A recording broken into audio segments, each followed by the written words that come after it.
Salam luar biasa dahsyat. Halo sahabat semua, kembali lagi bersama dengan saya Rizal. Hari ini saya ingin membagikan sesuatu yang sangat penting untuk masa depan kita semua. Pernahkah kamu merasakan sudah bekerja sangat keras sepanjang tahun, mengumpulkan uang, lalu saat waktunya liburan, kamu justru merasa tidak puas dan merasa ada yang kurang dari perjalanan tersebut? Banyak orang mengalami hal ini karena mereka terjebak dalam rutinitas perjalanan itu, tanpa tahu apa yang sebenarnya mereka cari. Beberapa waktu yang lalu, saya duduk di depan tumpukan data ekonomi pariwisata dan saya menemukan laporan yang menjawab mengapa perasaan tidak puas itu muncul. Laporan ini membuka mata saya bahwa cara kita melihat dunia itu sedang berubah total. Dan jika kita tidak memahaminya, kita akan kehilangan peluang besar baik secara wisatawan maupun sebagai pelaku usaha. Mari kita simpan dulu data itu sebentar, karena saya ingin menunjukkan kepada kamu apa yang saya temukan di dalam Indonesia Tourism Outlook 2025-2026.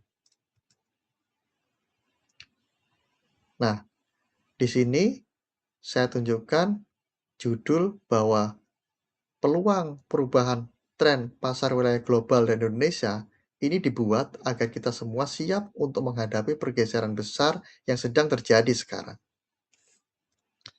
Masalahnya sekarang adalah bukan tentang seberapa jauh kamu pergi, tetapi tentang apa yang kamu rasakan di sana.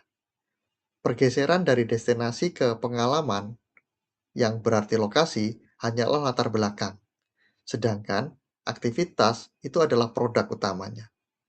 Fenomena untrending itu membuktikan bahwa orang mulai bosan dengan tempat yang terlalu ramai dan lebih memilih tempat yang asri dan tenang. Terdapat tiga faktor utama megatrend pariwisata. Teknologi itu menjadi bagian yang penting di sini. Saat 93% orang percaya pada AI untuk mengatur waktu atau jadwal mereka, itu berarti AI bukan lagi sekedar alat tambahan, melainkan pengambil keputusan utama. Selain itu, aspek keberlanjutan dan personalisasi juga merupakan syarat yang mutlak. Perjalanan yang tidak menjaga alam atau tidak sesuai dengan keinginan pribadi kamu itu akan segera ditinggalkan oleh pasar.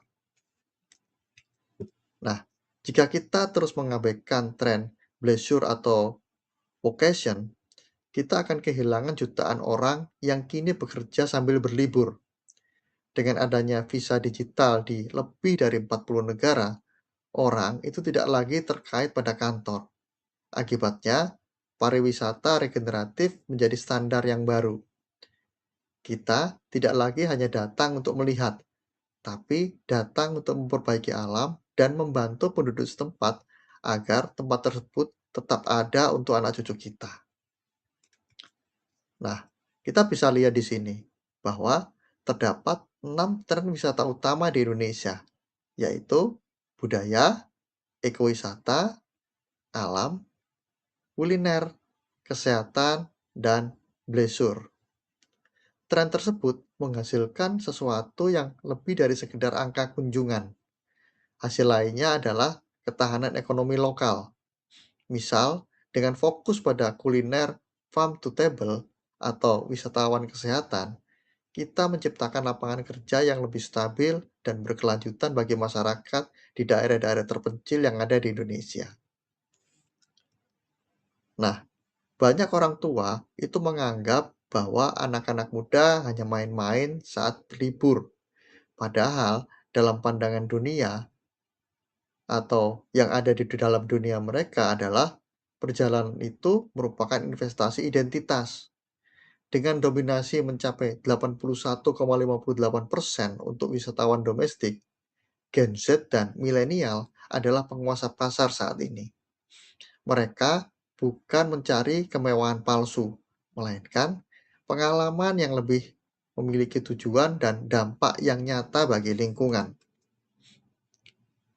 Kalau kita melihat dalam skala yang lebih luas, minat 65% wisatawan dari Arab Saudi dan 66% dari Uni Emirat Arab untuk belajar bahasa kita, itu adalah sinyal ekonomi yang sangat besar.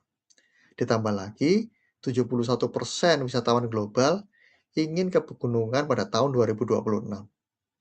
Ini bukan lagi soal pantai Bali saja, tapi bagaimana seluruh wilayah pegunungan di Indonesia itu bisa menjadi motor ekonomi baru untuk kegiatan pendakian yang dikelola secara profesional.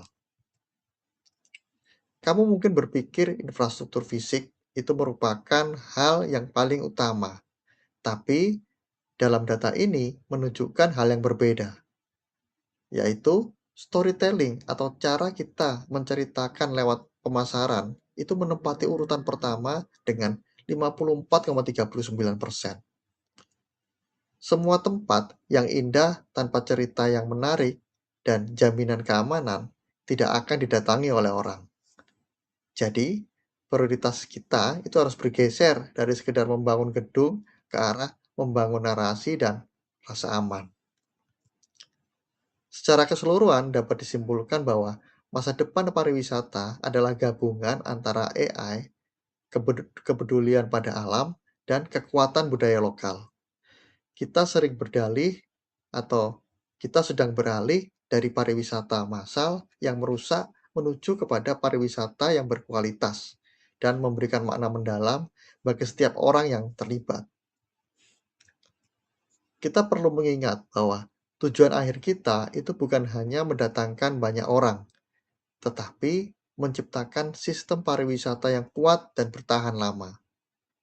Kita sedang mengubah tantangan lingkungan dan ekonomi itu menjadi peluang bagi kemajuan lokal yang nyata. Nah, sekarang kembali ke laporan yang saya baca tadi. Data tersebut itu menunjukkan bahwa rasa tidak puas itu muncul karena kita seringkali hanya mengikuti tren tanpa mencari makna yang sesuai dengan nilai hidup kita. Laporan Indonesia Tourism Outlook ini itu adalah merupakan jawaban yang saya temukan, di mana jawaban ini digunakan untuk memastikan setiap perjalanan atau bisnis yang kamu bangun di masa depan itu memiliki dampak ekonomi dan kepuasan batin yang tinggi. Jadi, jika nanti kamu merencanakan liburan berikutnya, kamu tidak akan lagi merasa ada yang kurang. Kamu akan tahu persis aktivitas apa yang kamu cari dan bagaimana cara melakukannya tanpa harus merusak alam atau merasakan tertekan oleh keramaian. Terima kasih sudah menonton video ini sampai dengan selesai. Jika kamu merasakan informasi ini bermanfaat untuk rencana kamu di masa depan, ingat untuk like video ini, share ke teman-teman traveler atau rekan-rekan bisnis kamu.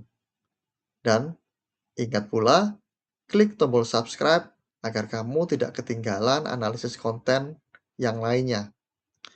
Silakan tulis kolom komentar dari 6 tren wisata tadi, mana yang paling ingin kamu coba di tahun 2026. Sampai jumpa pada video analisa berikutnya.